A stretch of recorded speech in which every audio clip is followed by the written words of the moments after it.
ہم نے سنا ہے درگاہوں پر جا کر لوگ کہتے ہیں کہ ہمیں بشارت ہوئی ہے، کوئی کہتا ہے کہ ہمارے امام خواب میں آئے ہیں۔ کیا امام خواب میں آ سکتے ہیں؟ یعنی جو عام جنتا ہے، جو عام زائرین ہے، کیا معصومین خواب میں آ سکتے ہیں؟ اور خواب میں اور بشارت میں کیا فرق ہے؟ مانا پنجاب میں درگاہ عالیہ مشہد ہند علیہ السلام، جو 8ویں امام کے بیٹوں میں سے ایک بیٹے ہیں، جو یہاں پر اصلی قبر ہے۔ ہم نے سنا ہے درگاہوں پر جا کر لوگ کہتے ہیں کہ ہمیں بشارت ہوئی ہے، کوئی کہتا ہے کہ ہمارے امام خواب میں آئے ہیں۔ کیا امام خواب میں آ سکتے ہیں؟ یعنی جو عام جنتا ہے، جو عام زائرین ہے، کیا معصومین خواب میں آ سکتے ہیں؟ اور خواب میں اور بشارت میں کیا فرق ہے؟ بس اتنا ہمیں جاننا ہے۔ بسم اللہ الرحمن الرحیم۔ بشارت جو ہوتی ہے وہ معصوم کو ہوتی ہے، ٹھیک ہے نا، اور خواب میں آ سکتے ہیں۔ اگر کسی کے خواب میں کوئی آ رہا ہے تو کیسے وہ معلوم کرے گا کہ یہ خواب میں واقعاً امام آئے ہیں یا کوئی شیطان آ کے وہ کر رہا ہے؟ تو انسان کے بس میں نہیں ہے۔ جو انسان بہت نیک ہوتے ہیں، پاکیزہ ہوتے ہیں، پاک دل ہوتے ہیں، ان کے اندر جو پاکیزگی ہوتی ہے، وہ پاکیزگی کے ساتھ ہی آپ اہل بیت کے حضور میں حاضر ہو سکتے ہیں۔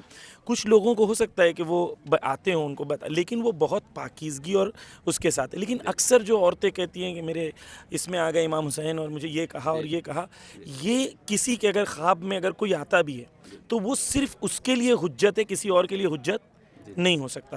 یعنی مجھے خواب میں آ کے کچھ کہا تو میرے لیے حجت ہے، وہ ان کے لیے نہیں ہے، ان کے لیے نہیں۔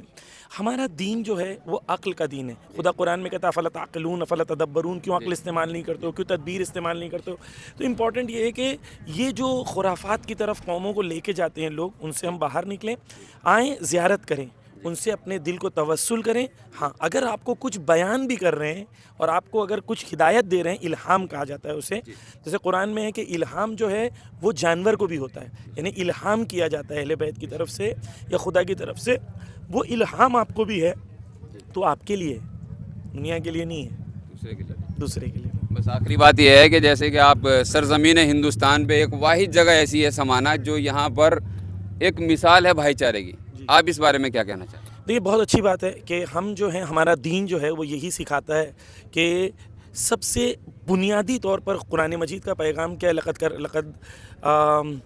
قرآن مجید میں ہے کہ خدا کہتا ہے کہ میں نے انبیاء کو بھیجا، رسولوں کو بھیجا، کیوں بھیجا؟ لیقوم الناس بالقسط، تاکہ انسان قیام کرے عدل و انصاف کے لیے۔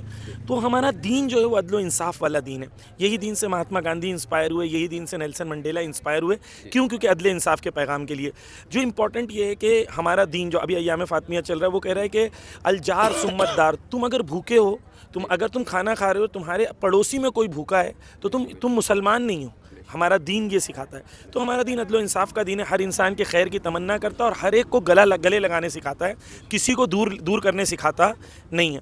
تو بہت اچھی مثال ہے سمانہ میں، ہمارے جو برادران ہیں یہاں پر جو کوشش کر رہے ہیں، اور الحمدللہ یہاں پر جو ہے اون بھائی ہیں اور دیگر برادران بھی ہیں یہاں پر، جو یہاں کوشش کر رہے ہیں۔ مولا ان سب کی مدد کرے کہ ہم جس طریقے سے سمانہ میں امن و امان کے ساتھ، محبت کے ساتھ میں رہ رہے ہیں، پورے ہندوستان میں تمام انسان جو ہیں وہ اسی طریقے سے امن و امان اور محبت سے رہیں انشاءاللہ۔ بہت بہت شکریہ، آپ نے اتنا قیمتی وقت جنتا کو دیا، مشکور رہے گا۔